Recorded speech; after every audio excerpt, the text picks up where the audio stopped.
instantly started processing the thoughts of oil issues, and it took me a little bit to remember that red is not oil, it's generator charging system.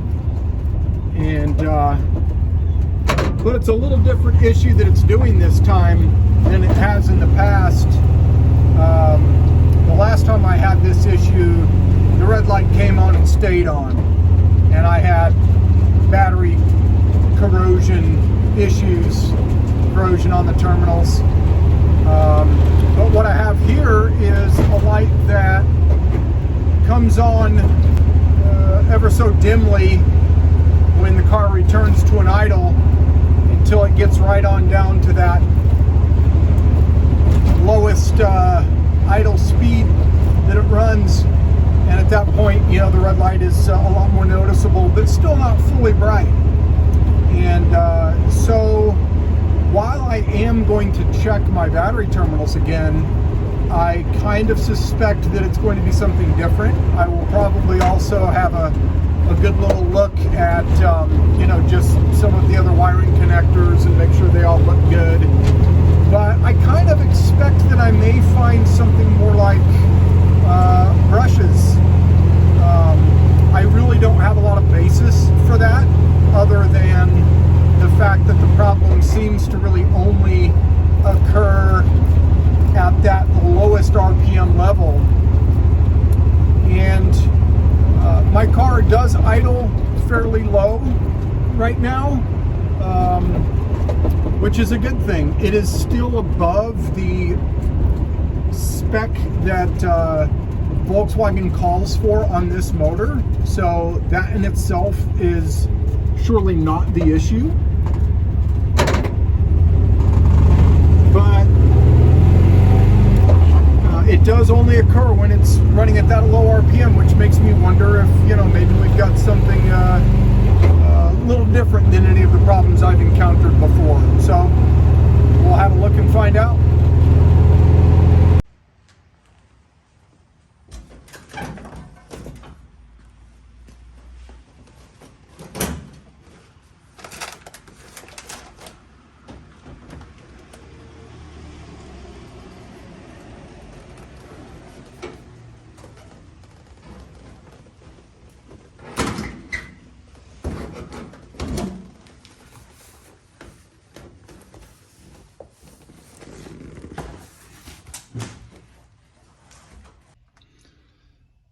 So to look at the battery terminals, I'm going to go with, you know, no corrosion, but I do always like to, you know, just sort of have that verification. So I will also test with my multimeter.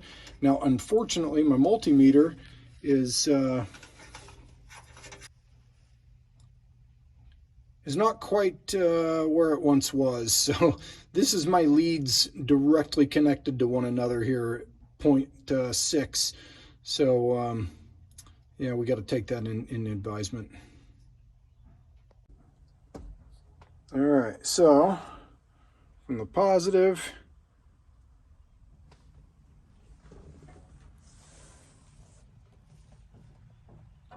on over to our voltage regulator,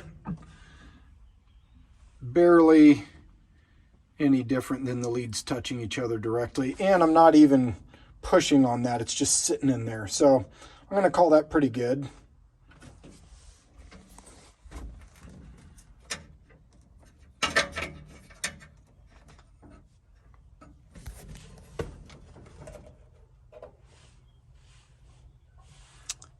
And just going to the ground bolt from the strap over to the ground side of the battery, and yeah, that's looking pretty good too.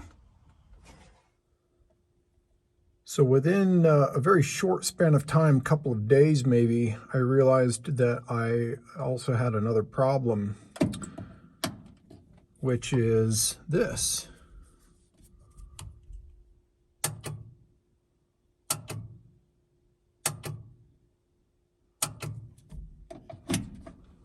Well, despite the relatively good readings I got with my voltometer, I went ahead and decided to use one of these to clean up my battery posts, and we'll see if that makes any difference.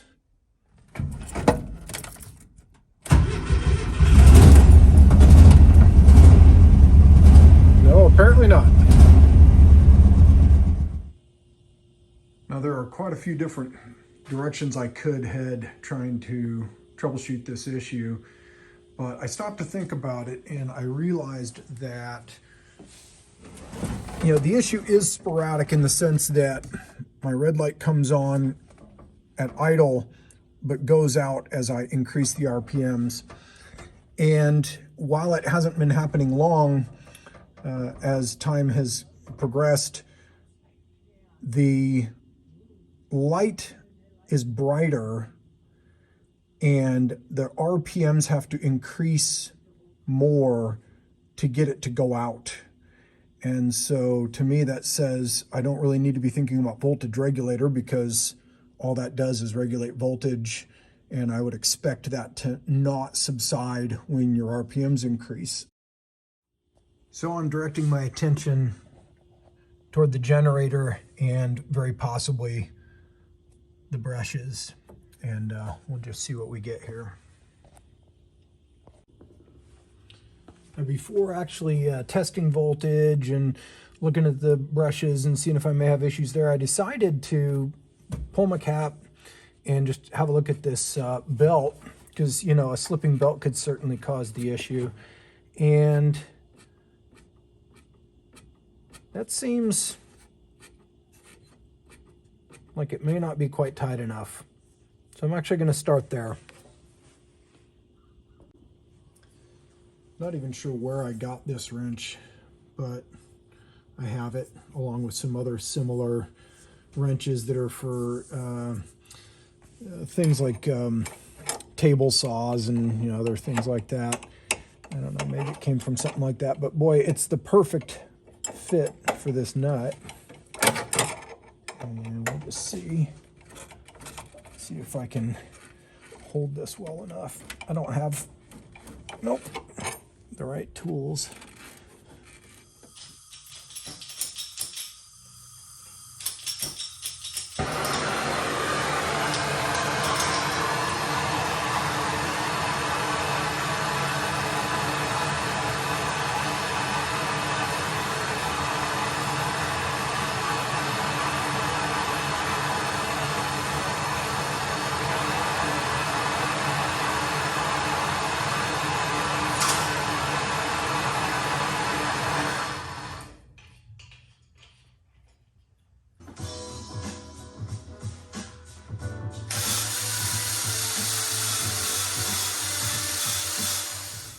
So off camera, I went to use this wrench as it was produced, and it failed spectacularly, twisting the arms here.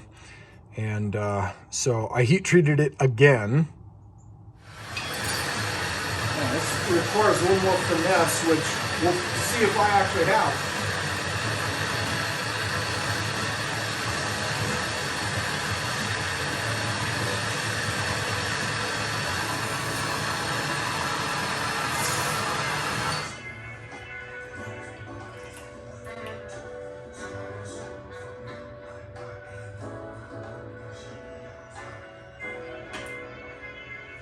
So first time ever doing anything like this, and you know, I saw the point where I felt like it was starting to get blue in a particular area, but then, you know, I moved and it kind of went away, and maybe it came back, maybe the lighting wasn't good enough for me.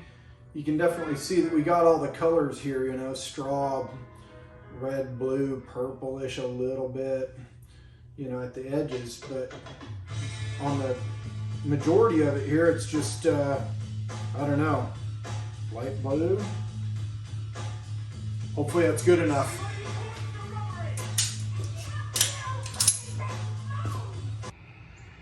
And then it failed me again. So then I realized, no, I'm gonna have to enclose the end of it. So I basically just made another piece that was essentially the same as the shape I had already made in the wrench, and welded it on. And it's ugly. At some point I'll probably, you know, make it a little prettier, but did the job very well.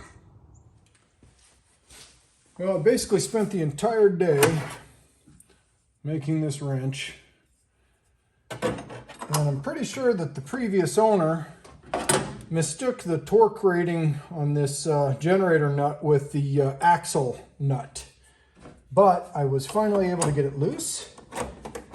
And let's see here. Yep. So now I can go ahead and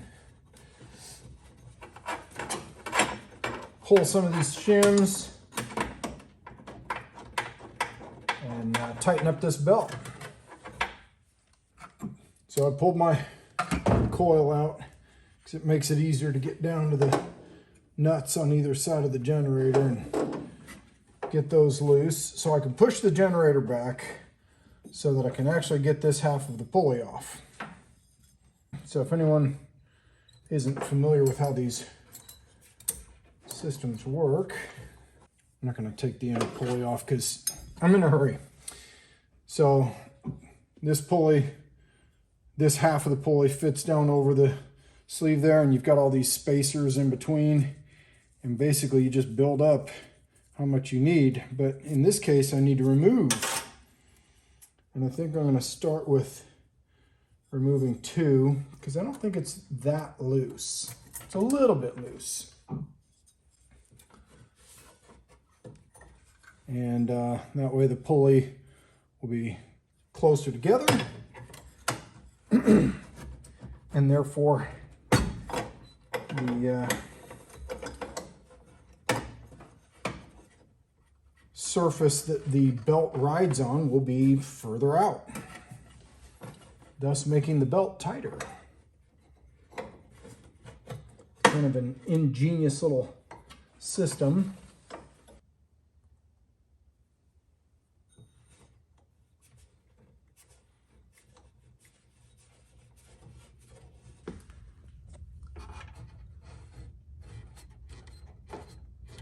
That's a lot better, I do believe.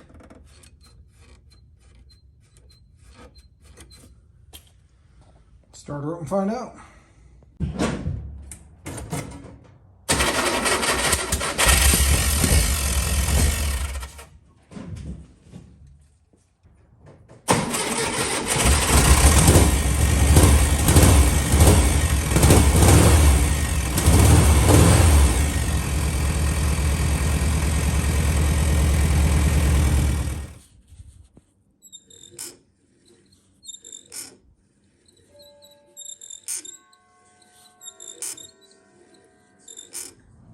Well, in case there was any question before,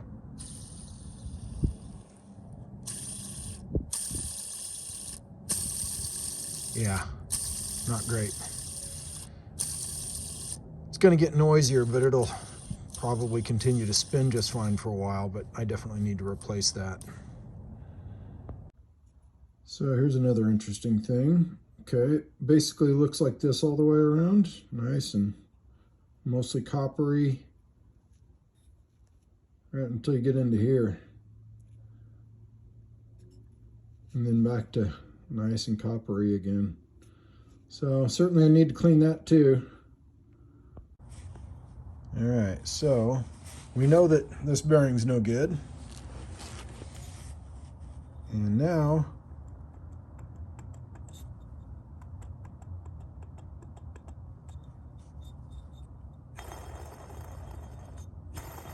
pretty clear that one's no good too.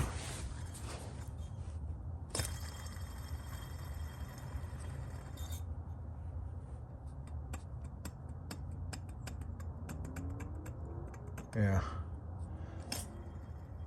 So hopefully I can find a place to get 2 new bearings for this thing, because a lot easier, hopefully less expensive to just replace 2 bearings than, you know, try to find a good new generator. That's a bit better. Mind you, we still have that sound. And that's what we were looking for. No more red light at idle. If I let it almost die, it might come on. Knowing that my car doesn't necessarily do super well with restarting after it's hot and been running for quite a while, I decided to do a little something different on my last trip. Brought with me a set of jumper cables and my lawnmower battery. And sure enough, that did the trick, man. Just enough of a jump start to be able to get it to start when it didn't want to. Kind of sad and pathetic, but it worked. Well, I've managed to make this battery last a little bit longer, and I think I've gotten just about every single bit of life out of it I possibly can. It's time to go get a new battery. The other day I took a little trip, and car started, fine when it was dead cold, as it generally does, fine. And I got to where I was going, and wasn't even all that terribly far away, but everything had warmed up just enough that it didn't really want to start up again, and had to push start it to get it home. It's just not quite cutting it anymore, so the time has come. So the other battery was a 650 cold cranking amp.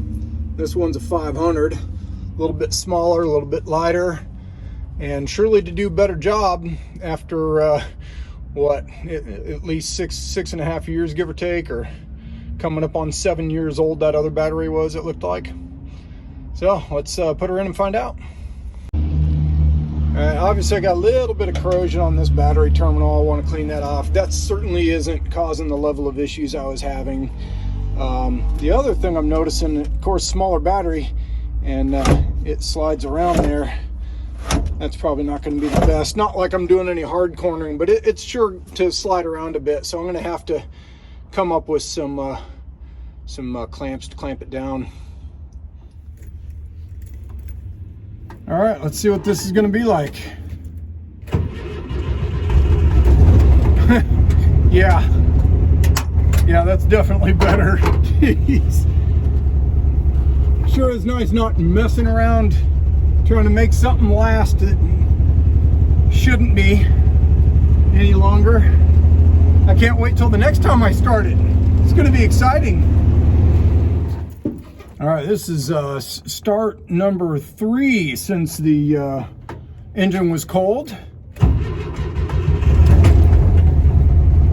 The old battery, it would not have succeeded right there. And turns out I got to do one more stop. So we're going to really put this thing to the test. All right, getting ready to do the final start on this trip. One more start than I figured I was going to have to do. And I'm thinking it was Providence that I had to stop for an extra. Walked through and saw these things, and my goodness, they're so beautiful. I just had to stop and grab them. All right, let's see what we got here. Oh, like no problem, man. The new battery. Oh, I love it so much. All right, let's get home.